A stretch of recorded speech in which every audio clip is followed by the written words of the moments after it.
Kung saan nga may masarap, dapat pinupuntahan. King ina mo.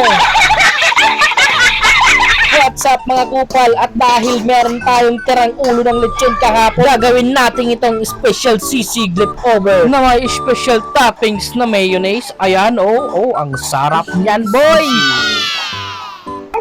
Okay, simulan na natin.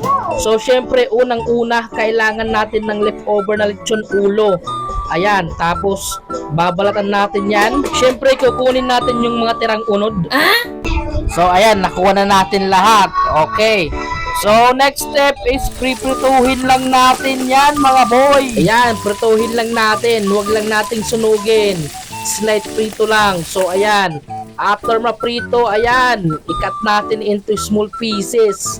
Ayan, para sisig na sisig. Alright. Ayan, king ina, kinaliwa pa So, syempre, after natin mag-cut into small pieces, kukuha na tayo ng other ingredients. Ayan, meron tayong sibuyas, meron tayong espada, merong bawang, at meron tayong margarine at mayonnaise. Alright. So, syempre, hiwain din natin into small pieces yung sibuyas at tapos ihahalo lang natin yan. Syempre, mga kupal, lagyan na din natin ng ibang pangpalasa yan para mas masarap.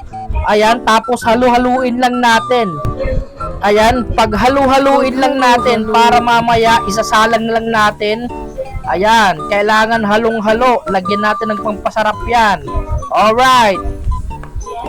So, after nga natin mahalo, ayan, mag-iinit na tayo ng margarine. Ayan, umuusok-usok pa, kupal. O, ayan.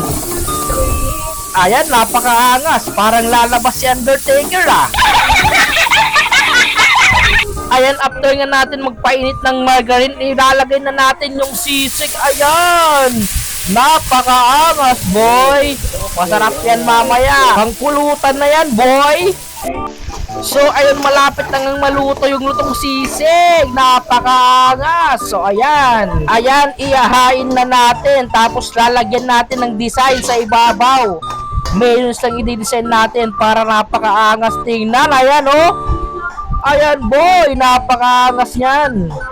Special sisig.